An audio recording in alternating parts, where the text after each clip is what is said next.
Hi guys, John here from Warrior Spirit Martial Arts on Anglesey in North Wales. I've just had the pleasure of speaking with Mal Sanchez Jones, who is the branch chief of Kudo in Wales.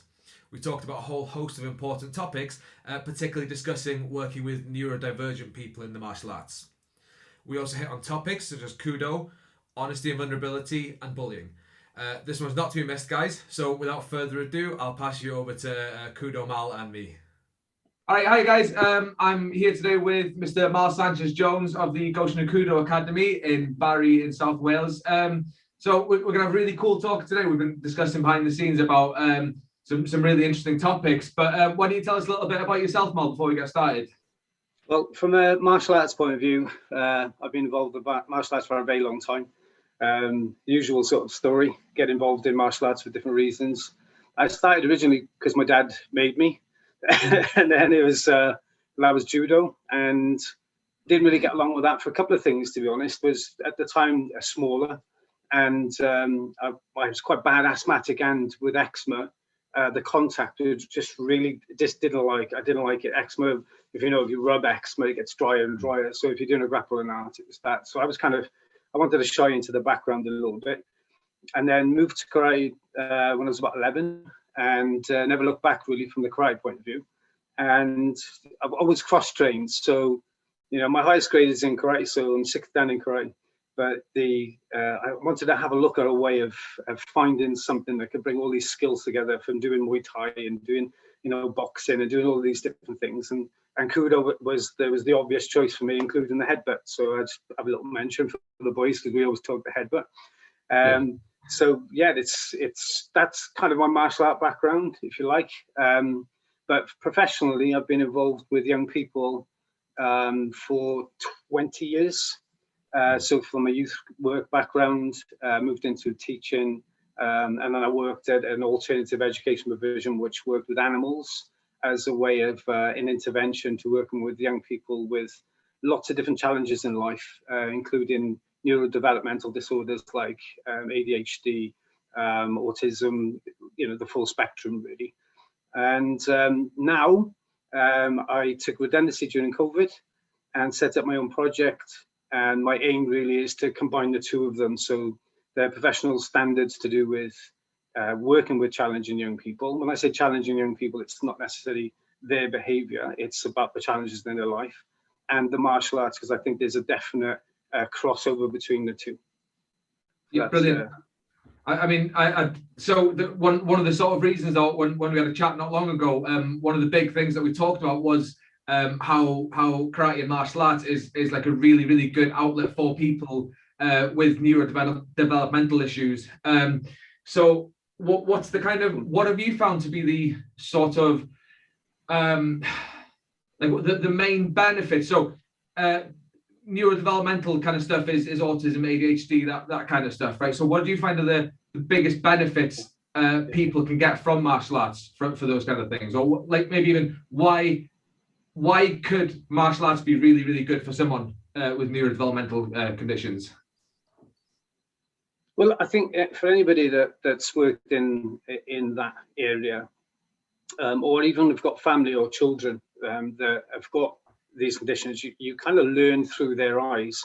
So it's really about what their basic needs are. So if, say for instance, you've got a child that's quite happy to sit in the background and just observe, you're always trying to work out what that is. When you've got somebody that's got ADHD, for instance, they clearly tell you what their needs are, and then people see that as challenging, which, I think, again, this is why being a professional really helps, because you can see that not as a challenge. You can see actually they just want information.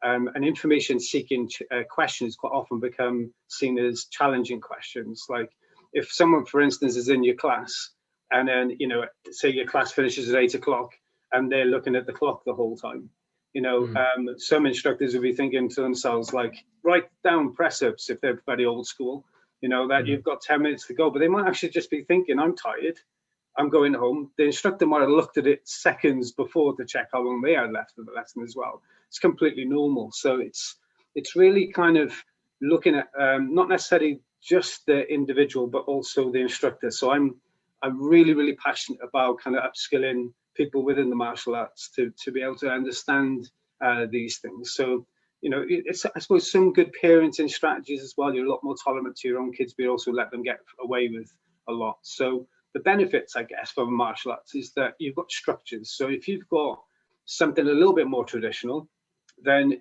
they come in, they have to bow at the door. For some, some dojos they don't do that, but at ours you do.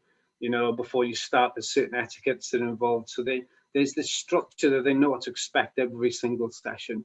Whereas when you've got more like a gym environment, it might be a little bit more daunting for them, because they're going to be thinking to themselves, like, I don't know what we're doing today. And if, for instance, in your club, if you're very old school, for instance, in karate, they didn't spar very often. So when you did spar, it was quite a traumatic thing for everybody, because they're thinking to themselves, like, are we fighting? Are we fighting tonight? Which means that people are not learning because they're thinking about the fighting. So, for instance, if you've got a very good platform like that, that's excellent. A lot of the kids, and this is across the board, need role models, but they also need strategies of how to become that. So there's no point just having one person at the front holding the black belt saying, I'm perfect. Because the problem is, as they grow up, they'll realize that this adult isn't perfect, far from it in a lot of ways. But the reality of that is, I think that's a big part of it, is being honest with yourself and honest with other people. And again, within organizations that are more like hierarchy, then it can be a little bit misleading for everybody involved. So I mean, if you want to pick anything individual, I've got a million stuff on this, because this is really is my bag of. Yeah. I mean, it's obviously something that you're dead passionate and, like, that you're dead, that you've researched it and all that. Now, the kind of angle that I'm coming from with all this is not necessarily from having research, but personally, I've again, I mentioned this to you before, but I think that I'm somewhere, like, on the autistic spectrum somewhere personally, because when I was coming up, so I'm 33 now, so you're thinking that the autism kind of awareness is a fairly recent thing. So when I was coming up through school, I was always kind of put forward as an underachiever, that they recognized that I had stuff going on in here, but I didn't really fit the same structure as the school, but then give me something to learn at my own time. And I'll run with that, forever and ever. I'll do a deep dive in it. This is actually how I think that I might have one of these issues, is because once I was speaking to the parent of one of my students, and she is diagnosed autistic and like quite far on the spectrum. But then the more I started talking, the more I started realizing some of those traits in myself. Yeah. So I did an autism test online, nothing diagnostic or anything, but it said that I share a lot of traits with autistic people. Yeah. Personally speaking, I know as well that because I was so interested in the martial arts, that's, had I not been introduced to the martial arts, the character traits that I have now as an instructor, the ability to be confident, communicate myself, they wouldn't be in me. So I know personally, the transformative power of martial arts on an autistic person, or a potentially autistic person at least. Yeah, definitely. I think the thing is, you can't blame schools. There's no finger to point really, and the spectrum pretty much is what it is with all of the conditions. It's no one person or two people are the same. It's really down to people to understand that they look for the ability with somebody rather than the disability, and labels are not helpful. But to the person, for instance, if you were diagnosed with autism, would it change your life? No. Would it help you and point you in the right direction to get certain information? Yes. Would it be a conversation starter? Yes, it would. And it's like, for me, when somebody has difficulties, when they, like anything, if it's mental health, for instance, and I started talking about my mental health, you would start talking about your mental health. If you were talking about how you cope, then I'll start talking about how I cope. So these strategies are very, very important. But it's kind of, within martial arts, for instance, I would say that, like yourself, martial arts shaped me as a person. And it also offered me directions that I wouldn't have had otherwise. So, to be the tough guy, I thought myself, if you become this shape, no one will mess with you. So therefore, all of my answers are done, because people just think, don't mess with that guy, he's tough. But then the more you do martial arts, the more you realize you learn about vulnerabilities. So you become, actually, this part of my game is not very good. That part of my game is not very good. And then even when you're feeling bulletproof, you could end up in a situation on the street where you get your ass handed to you, and there's nothing you can do about it. So I think the common thing to do with conditions is just thinking of that term of vulnerability, and then working from there. And in yourself, you're changing your syllabus, because you talked about the syllabus, didn't we? That you're constantly looking at changing, involving your syllabus, and that's not down to you as a person. That's really down to you trying to meet the needs of your students or those that follow you. And there's a responsibility there for that. And I think obviously it depends on whether someone's really about self-promotion or whether somebody's trying to better other people and and the direction that they go. But it's a fine line between doing this sort of thing, where obviously the channel I called it was kind of fighting talk, because I think everybody can talk fighting, and I think everybody has their own fight to talk about. So that's why I chose that name. But I think it's where it gives people a common ground, because I think some of the best learning in martial arts tends to be after the lesson. So you've been through this traumatic experience together, and then you sit there and you talk, and then you learn and exchange information. And then going back to those that, maybe they're ADHD, for instance, they get kind of stereotyped as having very short attention spans. But we all do. If your interest ain't there, it just goes out the window. You get it. Those that are autistic are seen as being quite slow, but they're not. They're really not. And they can be really far ahead, which annoys the crap out of most of the kids around them. So the social skills, for instance, in a martial art club are really good, because it's kind of managed, isn't it? So it gives them an opportunity to talk at certain times and not talk within the class. And because nobody can talk, it gives them opportunity to learn. Definitely, yeah. So again, that's going on a tangent, but that's pretty much some of the things that you see on a regular basis. Well, yeah, I mean, just on the topic of tangents, this is something that Andy Allen was saying when I had an interview with him. Is I'm sorry, but I'm going to go off on tangents, but like that's perfect. I'm all about tangents myself, so go on as many as you want. That's how conversations work, really. Yeah. So something interesting that you said then, tying in something that you said previously about more traditional schools where the instructor was would pose himself as a perfect human being, that the paragon that everybody had to live up to. Now, this is not by any means speaking badly about the organization that I've come from, but it was at times I felt a little bit disconnected from the instructor rank and the student rank, that you weren't able to really mesh in with each other, and it did almost become that you had to live up to the standard of the instructor. Yeah. But one of the things that since I've gone independent, like you say, with the new syllabus type of stuff that I'm working on, it is a lot more to do with, I'm happy to be vulnerable in front of my students. I'm happy to, the conversation about the autism wouldn't have come up if I hadn't been sharing. They shared with me, I shared back with them. We had an interesting conversation about it, and it's mega important to be upfront and honest and show your vulnerability in front of people. Don't you think? Yeah, definitely. I mean, it's interesting you said Andy, because I've there's a lot of guys online that I've been following. It's just whether you get the time. I mean, social media can be so you have to invest so much time to nurture relationships. I find relationships online much more difficult because you can't really keep their plate spinning, and how you communicate is very difficult. And again, that's down to a lot of the like what we're talking about now, the difficulties in communication. But you can see that when somebody's evolving something for the students, there's a big difference to saying that I work with the children with disability. It's like, well done, because you can do that. But it's whether you're person-centered with your planning. So for myself, actually reducing numbers because of COVID, when we were running at say 14, that's what I would run in a class anyway. I mean, I've got a small dojo. I did think to myself at one point, maybe I wanted something bigger, but the more members, the less I can invest in the individual. And that's not a cop-out, because what I did is I had more and more classes. So I've actually got more members now than I've ever had. And I think that's down to the fact that you're looking at the individual, and I just don't think that when, like, again, going back to kind of styles, I think people should be a little bit more vocal. I mean, the reason we don't is because we're loyal.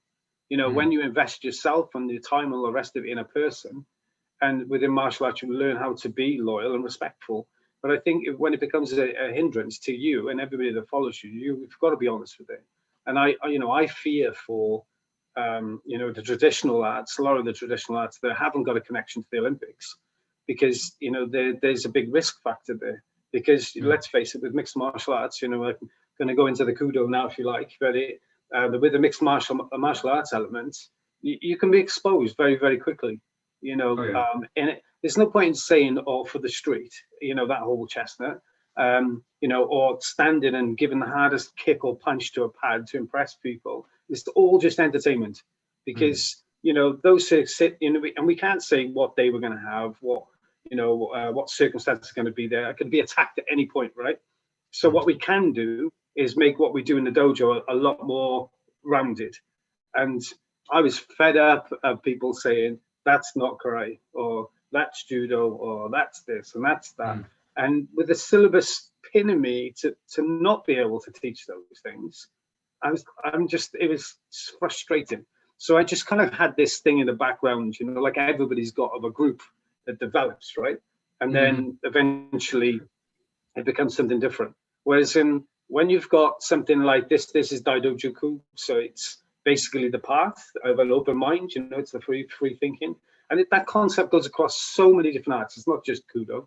It's literally, it's down to the individual, whether they choose to take that path. But you got to be honest, you need a place to be able to bring it back to. And if the foundation that you've got is very, very restrictive, then you've got a problem. Like, I still teach Gojin karate, if you like, which is all the stuff that I wouldn't have in my Kudo syllabus.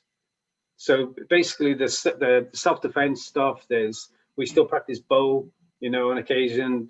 We've restricted how much kata that we'll do. The bunkai analysis that's another rabbit hole that you could spend all your life and your time going down. I see one thing online and I'm like, oh my God, I blinkered now. I've got to focus on that. That's amazing. But I think you're doing the right thing from what you were telling me about your syllabus, because you're not thinking of yourself, because I think a lot of people shape what they do and what they didn't have themselves through their journey. And they're like, my students won't miss out on this. But let's face it, do they really want to know it? The amount of people are just teaching, and they're teaching to a black belt audience. And then the people on the beginning of their journey are just left out, aren't they? Yeah, again, that goes down to that person-centered learning, Yeah, no, it makes sense, and as well, you can, I don't know, with syllabuses or syllabi I've worked with in the past, you would, I don't know, it could always seem a little bit overwhelming, and you'd set like too high a standard for somebody. For example, there'd be kicks. You'd learn a new kick and new punch for every grade from white belt to black belt, right? Which at the end of the day, not everybody's going to be able to do a spinning back, jumping crescent backflip kick or anything like that. So you've got to get the fundamentals brilliant and then let them work on the rest. And going into the individual side of things, the student has to find their own way of performing the technique, right? And they've got to find. You can guide them. You can say, right, you can generate more power by doing it this way. Here's the template of the technique, but then take it from there and work it for yourself, right? Yeah. So by getting like the techniques in fairly early, but keeping it relatively basic, I'd rather have, a handful of people who have got the world's most powerful roundhouse kick than a handful of people who've got like mediocre spinning crescent kick, for example. Yeah, they don't need to know all that. If they want to learn it, we can play with it in class. But it's teaching people. My like, I suppose, target audience isn't like a Kumite Olympic world champion who needs to know the tap of the head spinning back roundhouse kick stuff. It's people who want to do functional self-defense, functional martial arts, and get fit. Yeah. So. Yeah, because I mean, like you said about the self-defense, in my interview when I asked Mark Howes, he talked about Budo and went around and asked people, put them and said, what does Budo mean to you, or is Bushido? And when you question people, that puts them on the spot, right? It's right. But Yeah. one of the autistic kids that I got in the class, I'm like, right, when you start, you've got to learn, how to tie your belt, how to fold your gi, and his belt just kept coming off like every beginner. They just don't get why they should have it on, right? And he said to me, Sensei, why do we have to wear this belt? And I don't like it. And I'm like, because you got to. And then he was like, but why? And he said, why do I have to wear this top? Why do I have to wear this? Can't I just wear my t-shirt? I don't like the way it feels.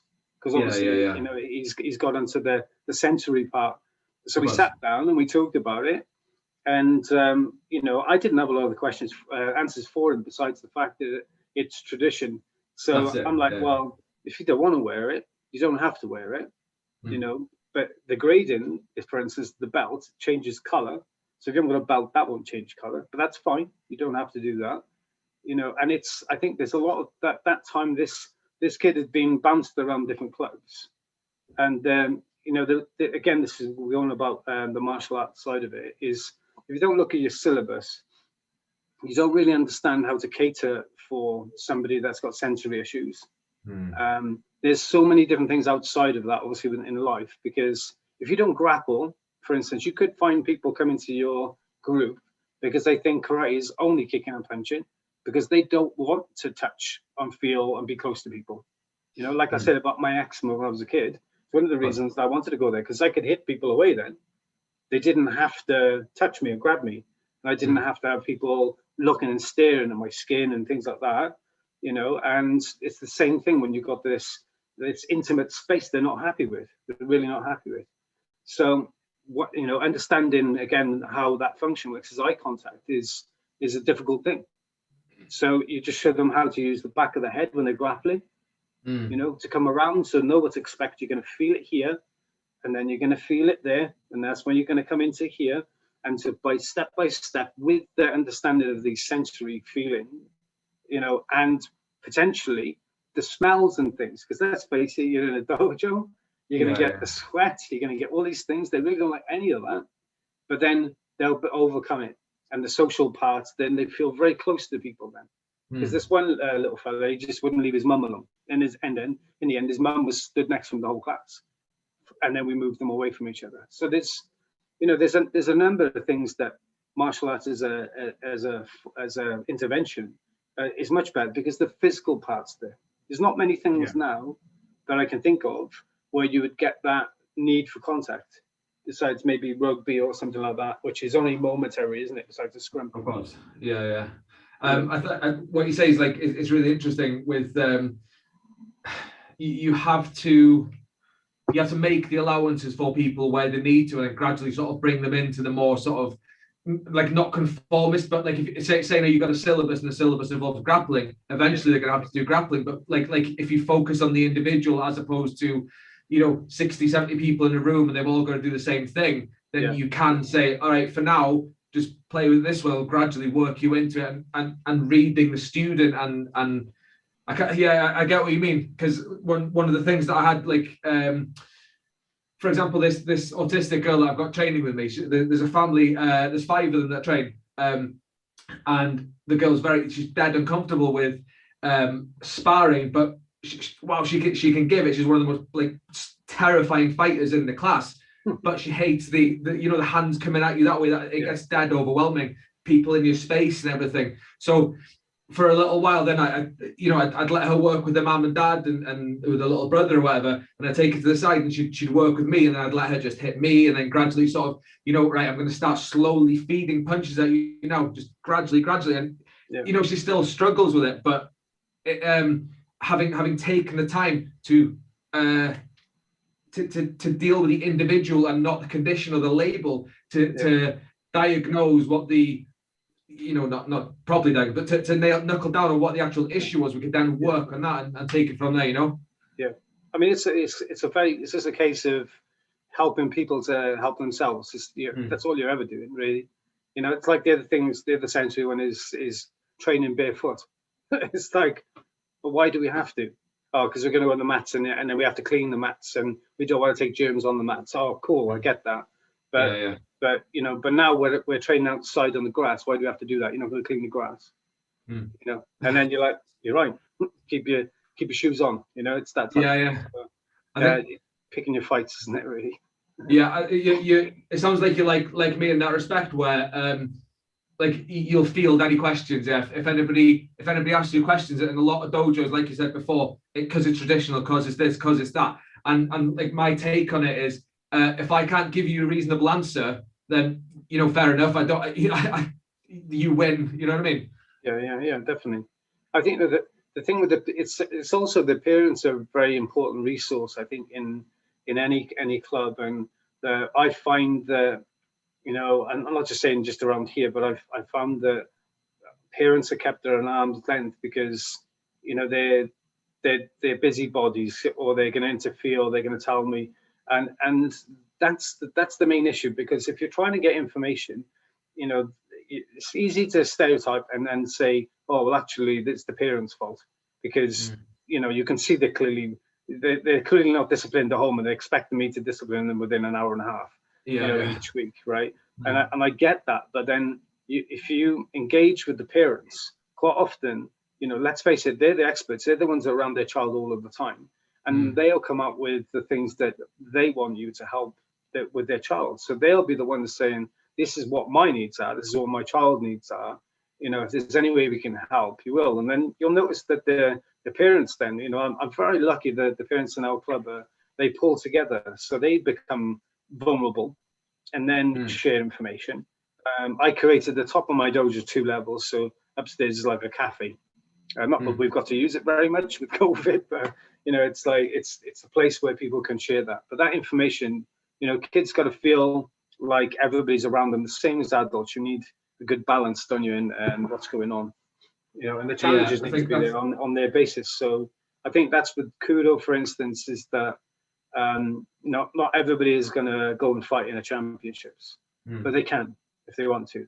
When somebody knows that, if I really wanted to test myself, you can see yourself. Surely, if you fought semi-contact, or if you fought full contact in karate with certain limitations and things, you look at it and just think, that's scary, but I quite fancy my chances if I could do this and do that, right? Yeah. And that's always in the back of your mind. But this is what I felt as obviously black belts, as you around it, you start thinking yourself, could I?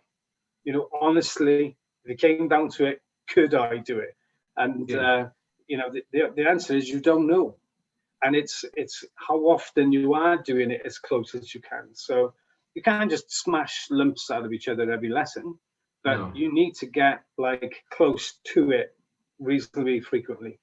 So, taking it further, a step even further from what you said then is, I was reading John Tichen's book, Melting, Karate Beyond Kata, Melting Ice into Water. It's a stunning book, and it's made me think a hell of a lot.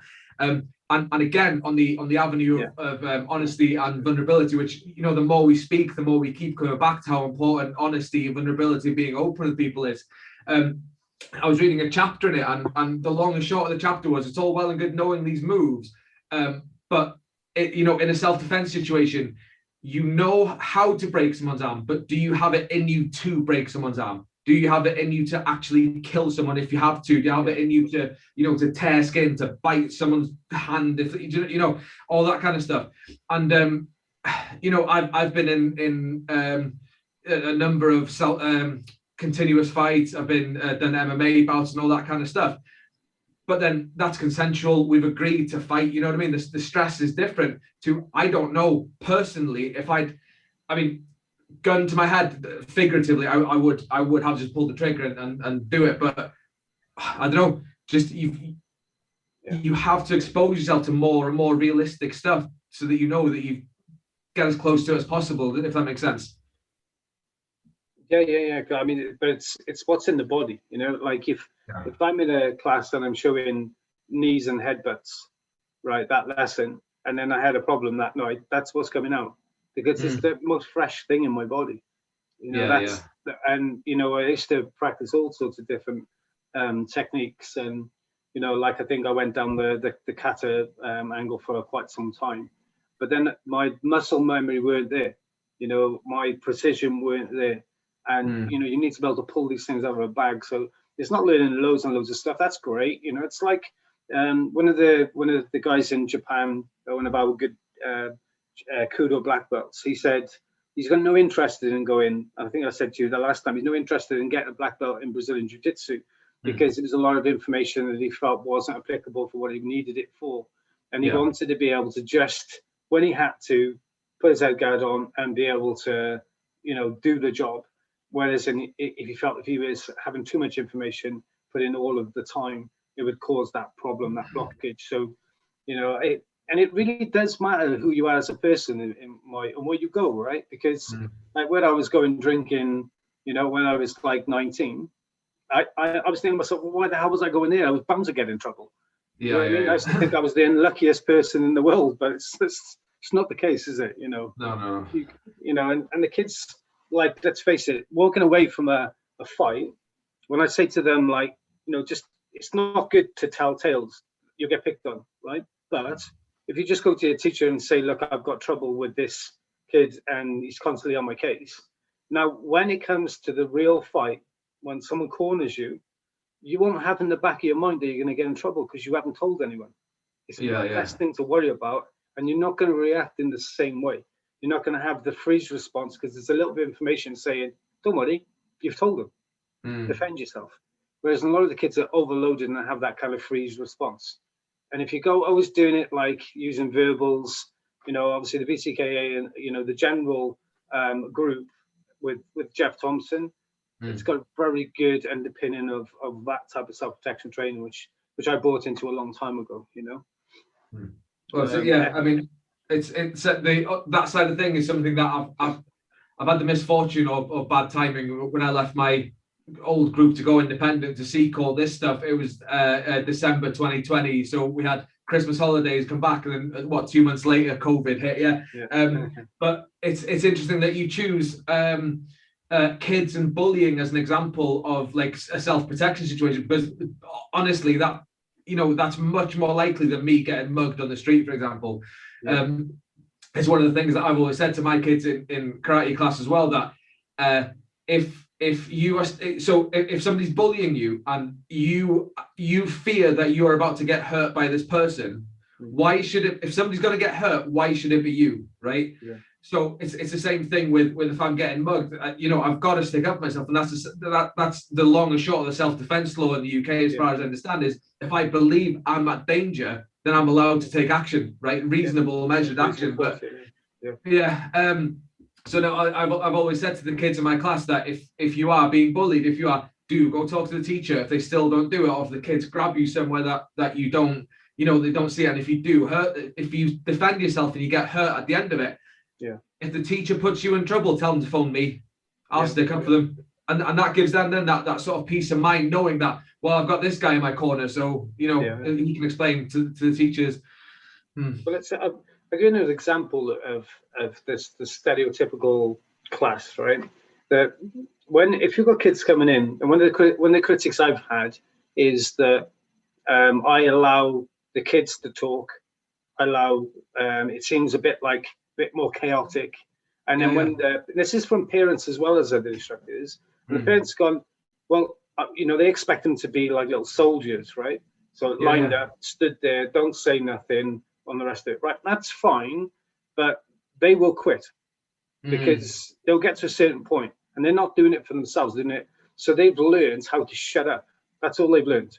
They've learned to shut up and do, right? And that's fine if you can't speak the language you're teaching. You know, say for example, Japanese couldn't speak English and I just needed them to practice something, fine, copy me. But if I've got the skills to be able to help them, I actually, it's like having an adult come into my class and then saying, right, you don't know how to punch, you don't know how to kick, you don't know how to do this, but I will show you, right? And then you're like, you'd absolutely devalue, because if I'd seen that guy 10 minutes earlier in the local Tesco Express and someone had slapped his wife's rear end or grabbed his child or done anything, he's not going to go, well, I don't know how to punch, I don't know how to do this. So, you know, they de-skill when someone comes through the door. if you're an educator, for instance, like at whatever level, it's something called APL. It's like you actually acknowledge that there's a skill base already. You don't start them off at the beginning. You know, so when someone comes through the door, I say, right, okay, great, you're at this level. We're going to be able to get you there quicker. And it used to be frowned upon. I was like, that's double grading. If someone wants to go through every grade, fine. Absolutely fine. Kids should, because you're showing them the rest of it. But from this is what I'm saying about Kudo. Kudo's not got, you need to learn this kick, that kick, blah, blah, blah, blah, blah. And you're only going to do a turning back kick when you're a brown belt. Like bollocks, you need it now. You need it now. Someone turns you round and you're going to learn how to kick. You need it now.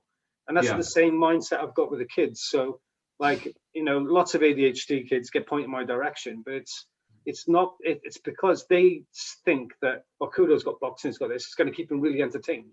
So that's my referral route. So it's going to keep, I'll entertain them. But it's not. It's actually very structured, but across lots of different things, which makes it more interesting. You know what I mean? I think that's one of the things that, again, it sounds like we've got like a lot in common at this level.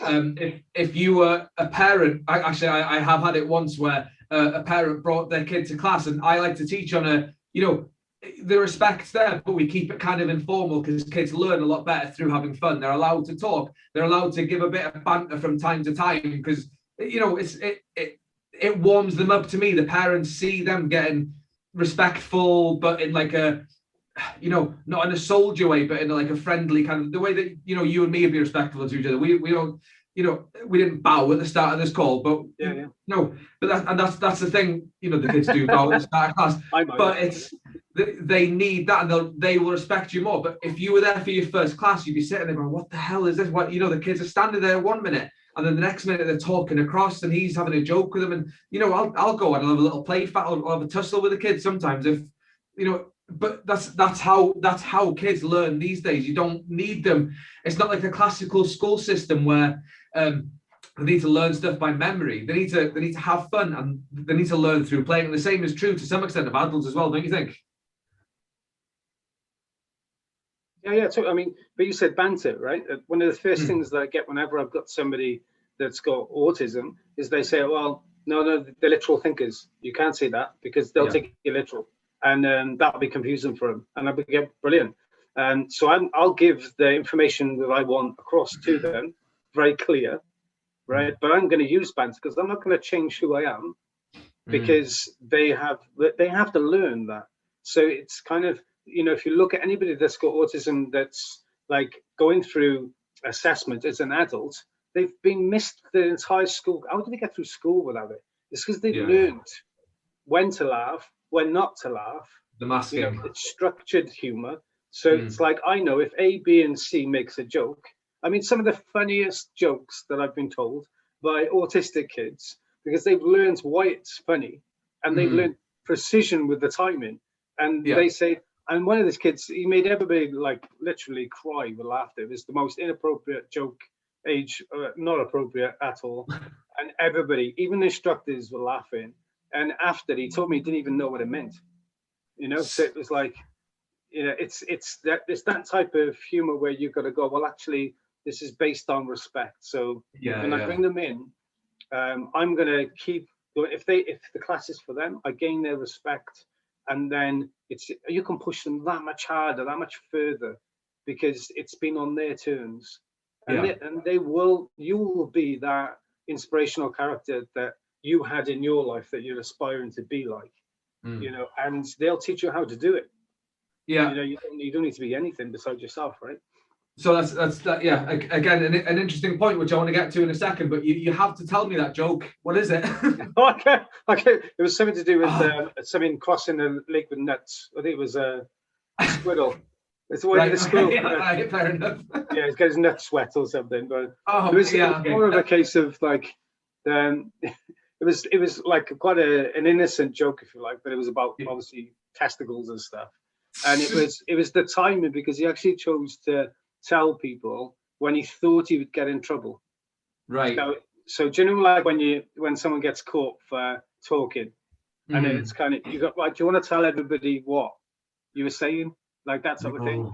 He just lined up one of the guys perfectly for it. So we made him tell everybody, and there's nothing that we could do, right? No, brilliant. Fantastic, absolutely fantastic. Yeah. So going to the thing. I've lost my train of thought. That's one of the things that happens now on this.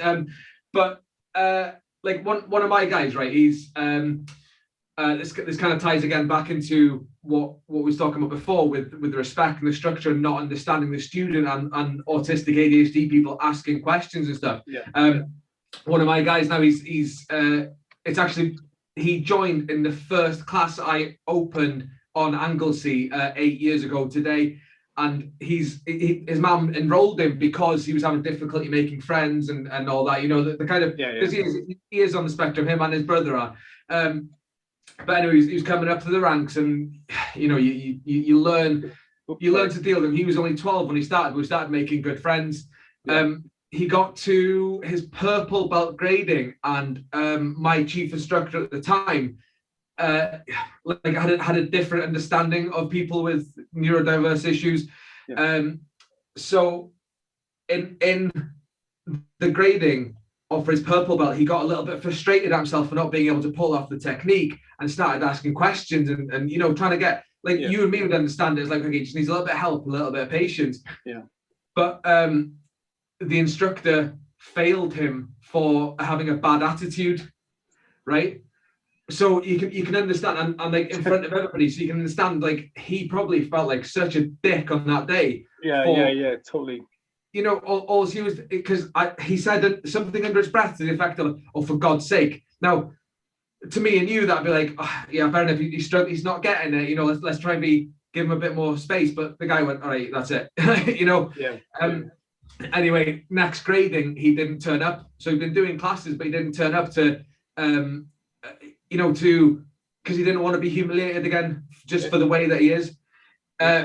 We've made good friends. Anyways, he's made his black belt and everything. He's 20 now, but he's actually my second in command in class. And Brilliant. Him and I've got such like, because I think I'm to some degree, when I was his age, I was a lot like him, right? And because of the martial arts, I've come through that. You know, you get introduced to the personal development stuff, all that kind of stuff. And now he's in the position to be, well, he's the next in line, really. If anything was to happen to me, he had the club, and he's got so much respect from the students. Everybody likes him there for his ways, like not in spite of, but because of the way that he is, if that makes sense. Yeah, because he would probably come up with a lot more inventive ways to be able to do certain things. It's like the problem is like with a society which is like that, you know, participation medal, that type of stuff, and you know, it's like people see that as being soft. I mean, I'll give you one example of working with someone that had massive gross motor skills issues, and he was basically it was like a life skill lesson, right? So they said, right, we want him to be able to do the dishes after he's done the cookery, right? So they basically just let him play around with the dishes, and wasn't washing them, they were stinking. And then when he would go, they would clean the dishes. But it was like every week they would expect him to do a little bit more, a little bit more, a little bit more. And it took him about a month, and then he could do the dishes, right? So it was like, you know, this is early days of my career, and I was just thinking, well, that's just like being a bit more patient, isn't it? That's how it is. Just allowing someone just to be able to do it on their own steam. They said, no, well, actually, it's a little bit more than that, isn't it? It's making sure that he understands safety. You know, because you've got the temperature of the water, you've got all these different things, right?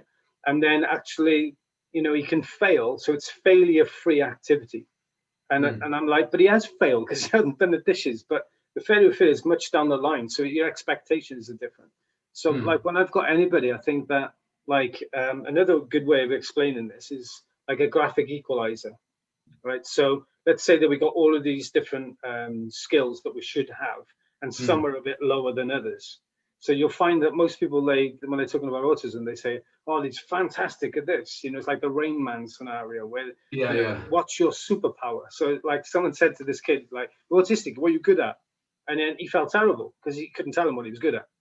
But he just assumed that he would be good at something, right? Yeah. Because of the labels. But it's like, there's obviously going to be a deficit in certain social skills or certain skills there. And I thought that was brilliant. But I thought, well, again, that's a logic that you can use for everyone. So, like, let's say that I got to learn a front kick, a side kick, a roundhouse kick, and I've got to learn a lunge punch, a reverse punch, and the rest of it. I can tell you exactly which ones I'm shit at. And I can tell you, actually, do you know the ones that I'm good at here? If you put this on my other side of my body, I can't do some of them. Yeah, you know? So I think that being honest about doing that and then going, right, pass or fail. If an instructor's got a pass or fail mentality, how is an autistic person going to deal with that? How are you going to move? It's binary, is it? Switch one on, switch one off. It's just never going to work. And that comes down to any bad teaching. That's just basically in schools, when someone hasn't got the skills and the experience, they're going to mess it up. You know, that's me having a bit of a rant, but that's how it is. I'm not perfect as a teacher, but I try.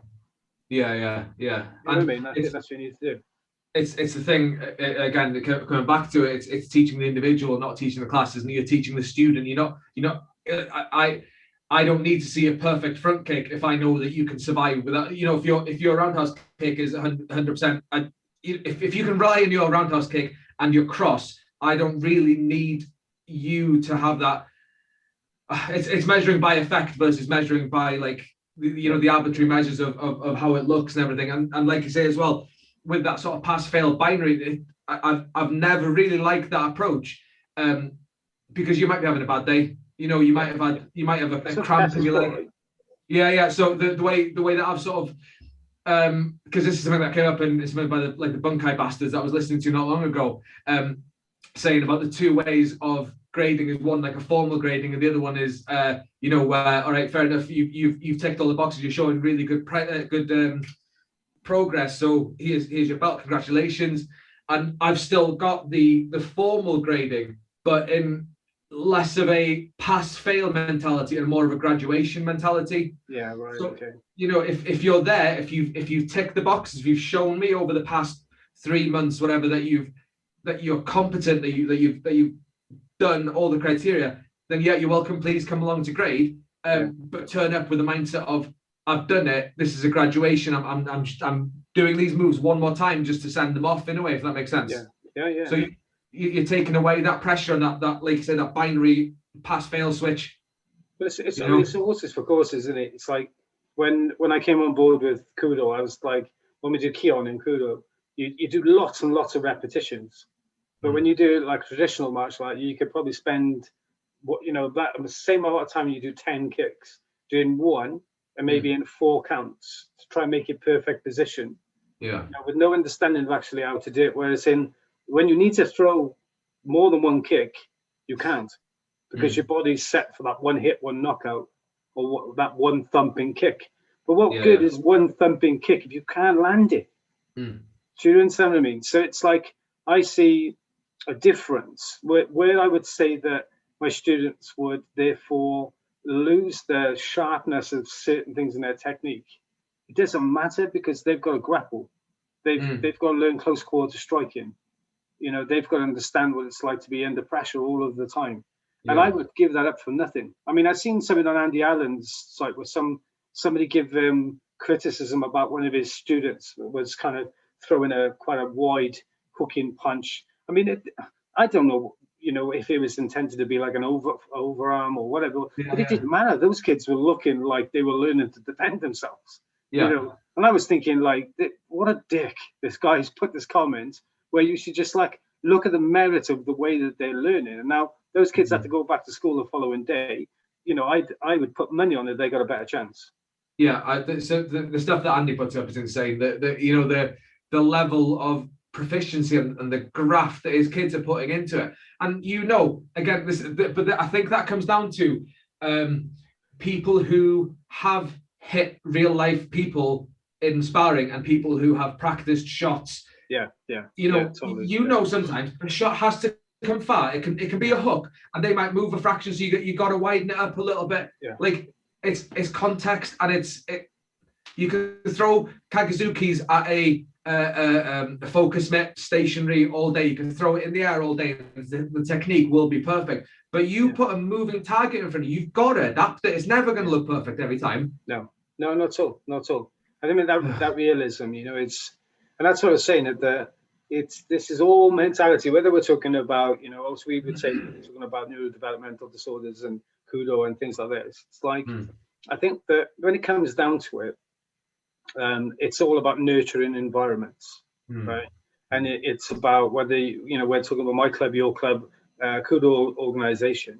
It's like, when I'll tell you the difference between like why I got involved in kudo compared to the others, right? When I go to a normal competition, you've got every bonehead in the world shadow boxing, eyeballing everybody, trying to work out who's in whose category, and then it go on all day, and then stupid o'clock you get your fight, right? If you're a higher grade. Well, there's none of that because it's well organized. People know who's fighting who. You're on, and everybody looks the same when you've got those head guards on anyway. You wouldn't be able to pick them out of the crowd anyway. And the etiquette for kudo, for instance, when I went to France to the international camp there run by a friend now, Fabrice, everybody comes out their way to say hello to you at the beginning and before they leave. Every single person in the room. If you're a spectator, they'll come up and say hello and say, us, the rest of it, smile. And it's not personal, right? That's a nurturing environment where you've got something, but there's no cock of the wall, no guy strutting this stuff, because you fight at that level. And like, I know in the room that the black belt that I'm wearing around my waist is only as good as the time that I'm on my best fighting. So in other words, I'm going to go into that room knowing there's a very good chance I'm going to get my ass handed to me. And even if I was feeling good, I know it's going to happen at some point. And that inevitability, actually, like I was saying to you about BJJ, it's one of the reasons I think the BJJ's got so big is because people learn to lose, and then therefore, they get close to everybody, and then it builds this kind of camaraderie. And that's like why I've taken that into my dojo, and the kids have to go out their way to introduce themselves to every single person. As awkward as it is, you know what it's like. The first time you walk through a door in a dojo, you're like, and everybody's like brilliant, and you're no one, and all this sort of stuff. It's not like that, and I think that community is what you need. My students know we're part of an international community, and at any time someone could walk through our door and they would be welcomed, and if we go abroad, they can go and do the same thing. And I think that's where, you've got to make sure that if you're part of an association that you do your legwork. Like, obviously with COVID, we can't do it, but it's, within this interview now, within 2 months, I would have met you. Because that's what we've got to do. If you're going to keep real people connected, it can't be just words or lip service, can it? It's got to be the real thing. That's it is one of the biggest sort of kick in the nuts that I've had from COVID is that the plan was to go out, because the organization that I came from was quite insular. It was in itself, you only really dealt with the people, the other 4 or 5 schools in the same group, and they're all within 20 miles of each other. But the second that I've been free, it's not freed up, but been able to explore and make new friends and meet new people, my intention was to go out there and train and meet and do seminars and do all this networking. I managed to get down to talk to do one session with Lee Taylor before before the crap hit the fan. But the intention was, my other friend now, he's left the same group, and we want to go, do you know what I mean, do a weekend with, take our wives with us, and we'll go to a seminar, we'll meet people, and then we'll go back, and then the next month we go to a different place and meet different people. But it's what can you say about that there? Well, the thing is, you bring back that energy, won't you? And you need people a little bit more open-minded, like Lee Taylor, for instance. I was about to propose to my wife in Italy. I sat in a cafe, constantly kind of thinking of opportunities and things, and seeing Lee pop up. And I sent him a message, and he's been a friend ever since. And he understands that there's a martial art has to have lots of different outlets for your students, because he's one of the people that always considers his students. And he got. There was 4 of them involved in Kudo. We did an open seminar there just to see who would be interested. And the good thing was, it was like, the way he presented it was like, right, we've got this guy coming. You guys are going to be entering this competition. And then if they didn't want to do it, they'd be like, oh, come on. It was like, does anybody interested? It's like open day at the college. You don't get made feel bad because you don't want to do hair and beauty compared to like something else, do you? It is what it is, and I think that mentality goes a long way. I think, to be honest, I think the community is moving that direction. But I think for anybody watching this, they should really consider, what they put out as far as the image, because some people think, oh, it's just soft. And then we could have kids that become at risk because they go into something that's considered tough, and therefore, you've got to put your kids' safety first, right? I would never let one of my kids, when they're growing up, go into a dojo or anywhere where the guy says, come back in an hour and a half. I'd be like, no, I'm staying. Yeah. My kid's going in there, so am I. I don't think that should change, really should change. That's my opinion, but, No, I agree.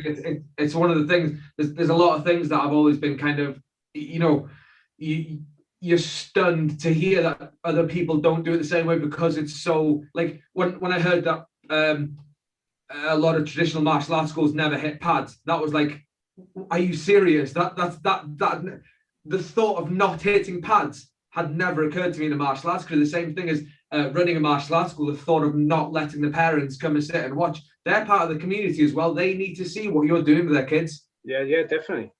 Especially with safeguarding concerns that's there, Yeah, definitely.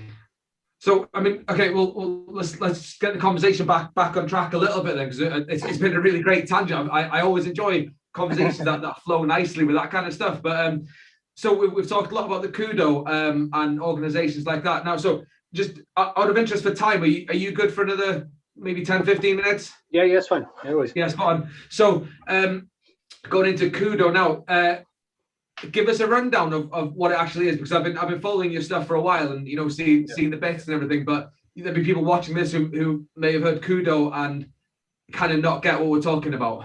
Yeah, well, Kudo is it's a hybrid martial art. So instead of giving you the whole history about it, and what people just want to know is as a martial art what it is, because it's been criticized for not being a martial art and being more of a sport. So Daido, Juku, Kudo. Kudo is the sporting platform. So that's where you see the guy in the blue, guy in the white, both head guards going for it when they're fighting. So as an organization, Kudo is international, but it's home in Japan. The Russians have their own federation. The world leaders in Kudo are in Japan and Russia. Not massive around the world.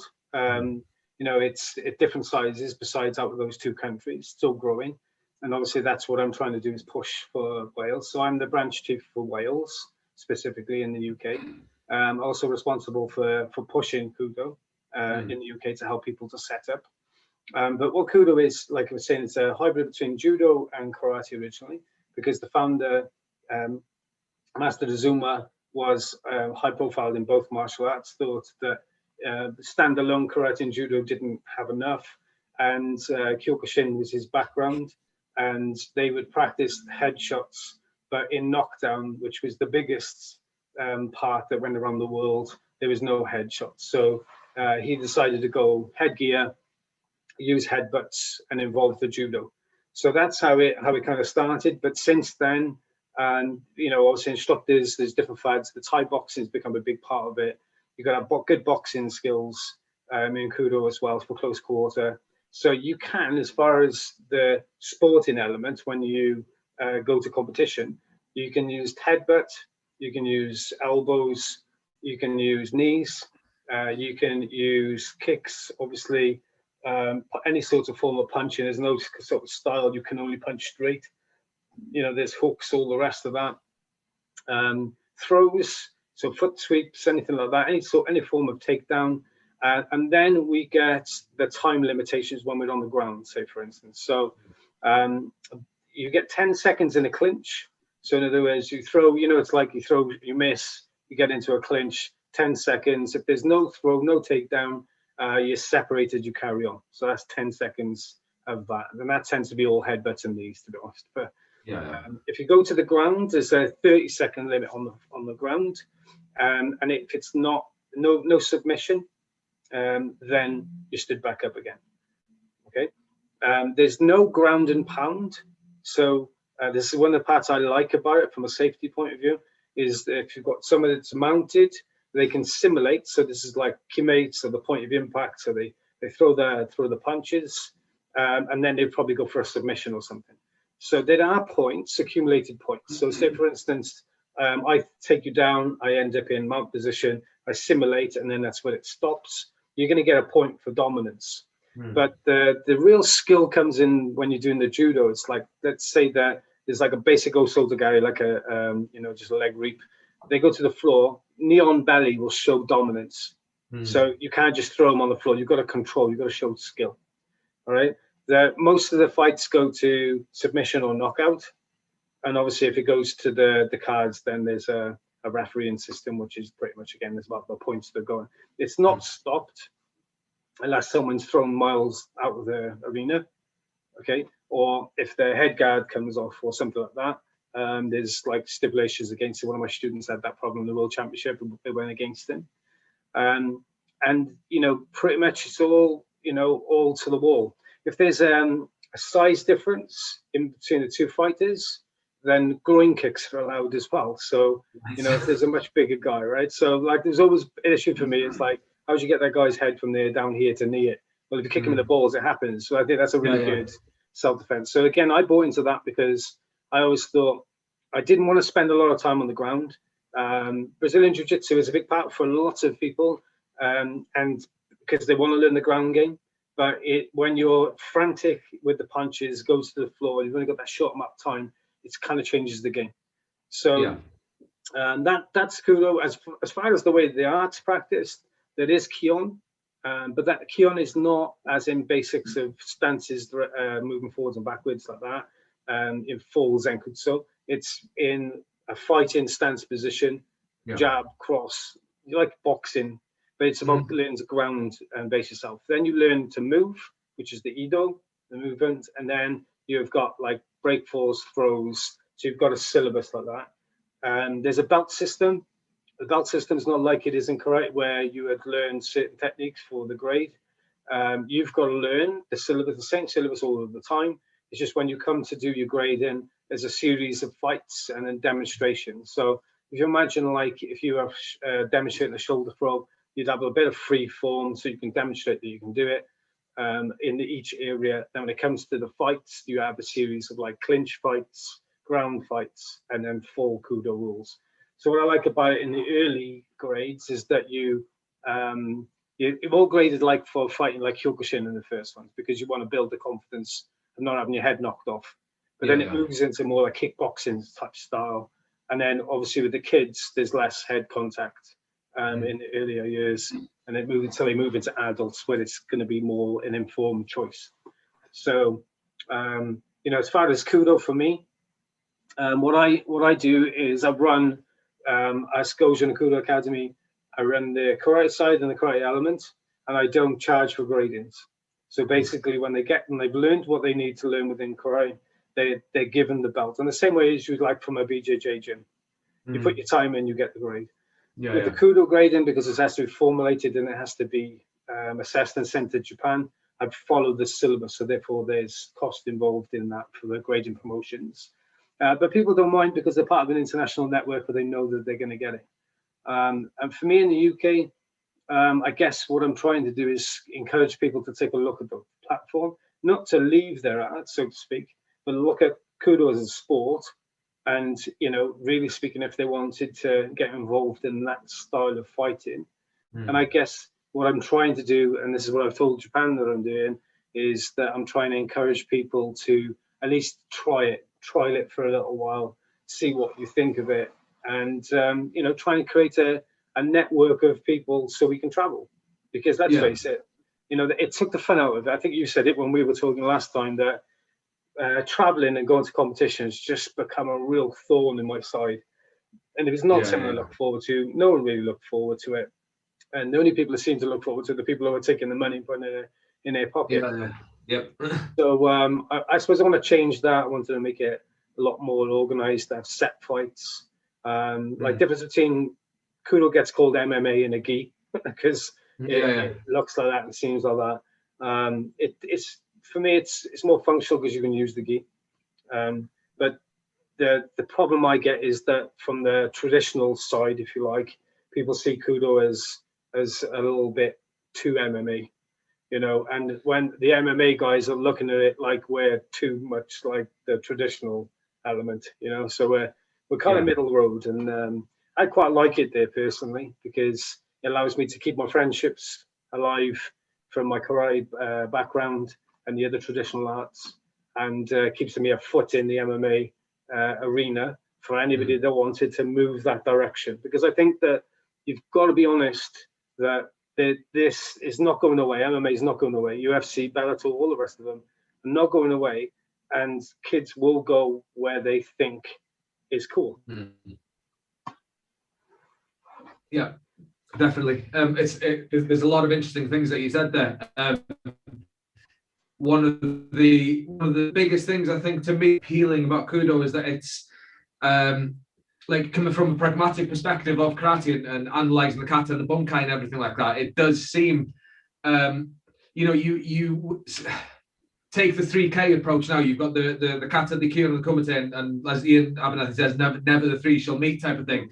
But it seems like with Kudo, it would translate better to a real fight than anything else would. So, for example, you've got all the techniques like the throws and stuff that you find in kata for one thing. You've got the joint locks, you've got the functional hooks and stuff like that, even down to stuff like time limits. You normally look at time limits and rules like that as a well, it's sporty, so you're setting the limitation on it, blah blah blah, this way.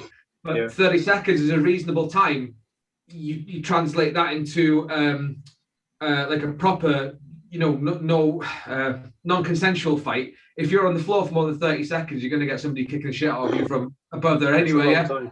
Yeah. So it makes sense that you've got some rules in that respect. So it seems like a really nice hybrid between the functional side of the martial arts and the sporting side. If you wanted to test your for example, kata-based sparring that Ian does. It seems that would work really, really well in a Kudo environment. Yeah, definitely. I mean, it's why I got into it, to be honest. It was like I was desperate to show the style of karate that I was doing, and my club really could cut the mustard. You know what I mean? And actually, some of the things that we do, which again, like I've got to be careful because the guys in the Kudo community will probably look at this as well. But it's like I would say they were karate throws rather than judo throws. And I would more likely go for a cross buttock throw than I would a hip throw, for instance, because it's more functional when someone's swinging for your head. And there's things in karate which you're never going to be able to get out of my muscle memory.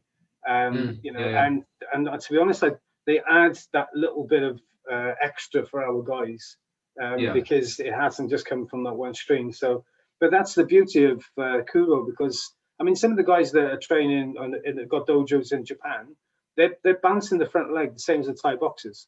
Because the guy whose gym is going there, he was spent a lot of time in Thailand, and nobody frowns upon it, because that's what I'm saying. When you've got a one title which allows so much growth and so many arts to come in without calling it MMA, because we have the same sort of ritualistic stuff that you get in karate.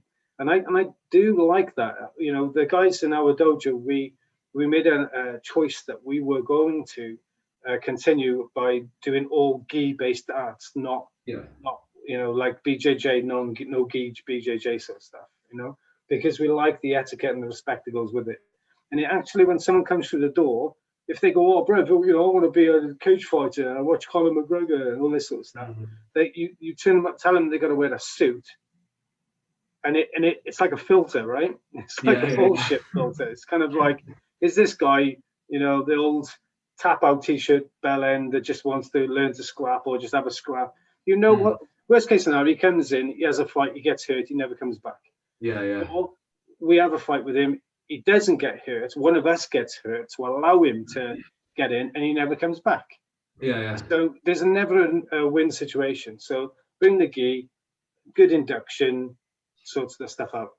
No, that's yeah. I like that. I can totally get what you mean with the ghee being a filter as well, and that's it's just a different. It's got a different vibe to it, isn't it? And that vibe, there's a saying, your vibe attracts your tribe, right? So if you've got that, if you've got the ghees and everything like that, you're only going to bring people in who maybe more into the sort of traditional, the more sort of cultural version of the martial arts as well. I was going to find a picture real quick because one of the rules that you said was like stunning. Was the groin kick rule, and I've got it right at the top of my thing here. So when you've got an opponent that's a lot taller than another opponent, this is from. So I've said before that the competitions that we got locally, they're not great. They're not particularly well, not to speak ill of them. The organization and the way they run it doesn't really sort of gel with the way I like to run things. Yeah. So there's there's some schools who they're purely for trophy hunting. They're just like a purely competition fight school, and they'll take boys out and they'll just go wherever they can to get more trophies to the school. So I'll show you the picture now. The guy in the red and the guy in the black t-shirt there. I think this is both the under-16s category. Where's the camera gone? But look at the size difference between those two. What? They're both under-16s in that picture. Yeah. So the other guy, the tall guy, he was just keeping my guy away with kicks. Yeah. And the guy in the black t-shirt, he's one of the best fighters. He can kick the ass of most adults. But this guy was like a foot taller than me even. So, add a couple of groin kicks now, that might have sorted him out. But the thing is, like the weight thing with Kudo is like you measure in height in centimeters and kilos. Yeah. And then you add the two numbers together, which gives you a value. And then you end up with reasonably fair matches. So if you do get someone that's really tall, the other guy will be really short and stocky. So it's not going to be an issue, right? Because the stockier guy's going to go for your legs, and the taller guy is going to be trying to keep you at range. So it makes it a lot more interesting as a fight. But yeah, kick, nice calf kick on that. That's the other thing as well. They were playing by very sort of old school rules where you kicks above the waist. Don't go too hard, unless you're from this school. Then you can go a little bit harder than the other school, which, that's why before speaking to you about the competitions, that I swore that I would never do another competition. The Kudo and the way, the more you talk about it, the more like, I'm keen to give it a go now once stuff opens up again. Great, good. No, I'd be brilliant. You're more than welcome. Everybody is. At the end of the day, it's like I'm just trying to get more people in the yard. You know what I mean? Because as much as, I've seen some people going, with this, with that, or giving grand messages, and maybe they're just one dojo.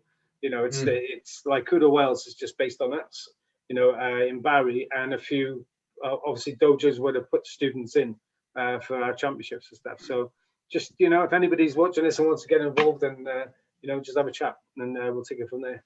Yeah, good. No, brilliant. So I think that's a good time actually to call it a call it a day or whatever. But so just super quick then, so you can get your stuff out there. What are you working on? Where can people find you? What do you want to sort of? It's Mal's time. Yeah, no, just at the minute, obviously with COVID, all I'm trying to do is just set up dates to do intros to Kudo. So if you're interested in looking at Kudo or just want more information, you can contact me via Goju no Kudo Academy or Kudo Wales, which is on Facebook. Both pages are mine. You can get in contact me that way. I'm going to be all over the place the next couple of months. So I'm in London. I'm going to be in like North Wales, Bradford. There's a few, obviously, Spanner. So you're first. I'm going to be up in his dojo up there. Anthony Pendlebury, hopefully be able to catch up with them, and the people I've met through COVID. So there's been some absolutely amazing people, lots of material for online, and I just hope that we all get a chance to meet up. So maybe we all do that at the same time, like Brian Bates was talking about getting a group together down there. So I'm not going to name drop any more people. I think the guys get the gist of it, but I just get together. So look out for it. Look out on these guys' web pages. I'm sure you'll get to meet me at some point. It's going to blow up once everybody. Because just a quick aside, I think the amount of interaction that there's been online between all these like practical martial arts people in the past few months. Once everybody, we've all made friends online now, so once everything opens up again, there will be like loads of meetups, I'm sure. So it's going to be amazing. 100%. But nice one, Mal. It's been super good talking to you. Cheers, John. Thanks very much for your time, mate. Much appreciated. See you soon, buddy. Bye-bye then. Bye. Bye. So thanks for checking in again this week, guys. I hope you took some ideas away from that. If you enjoyed it, please be sure to like and subscribe down below. And if you have anything to say, be it positive or negative, I always enjoy hearing other people's opinions and engaging either way. Don't forget that you can pick up some sick martial arts casual wear over at artmartialclothing.com. And if you use the code SPIRIT at checkout, you can get 20% off your order. That's excluding outlet items, but that also helps you support the Warrior Spirit clan by doing so. Thanks again, guys. I'll catch you soon.